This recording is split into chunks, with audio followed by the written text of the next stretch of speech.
Кант шаарынын мэри Уланбек Болотовичтин демилгеси менен бүгүн ушу Синклапунктка кызылча ташыган дыйкандарга ысык тамак таратып берип атабыз. Себеби дегенде бүгүнкү күндө вагондор жетишпей, бир эки сутка күтүп калып атышат биздин дыйкандар. Анан ошолорго колдоо көрсөтүп, Кант шаарынын мэриясы бүгүн тактап айтканда ысык плов таратып берип атабыз.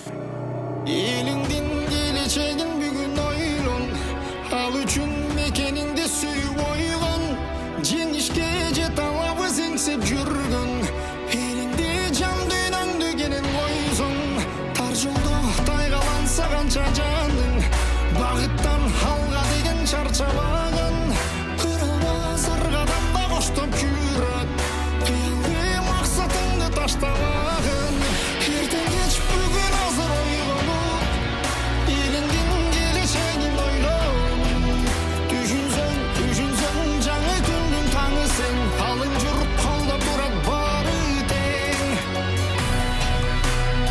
Бул Кант шаарынын мэрine чоң рахмат. Мына 1,5 суткадан 2 суткадан түнөп калып атабыз. Келип ушинтип мына тамак таратып немет берип атат.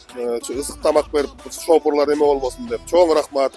Ушинтип эле кыргыз элибиз ар дайым эме болуп турса эле, бири-бирине жардам берип турса жакшы болот эле.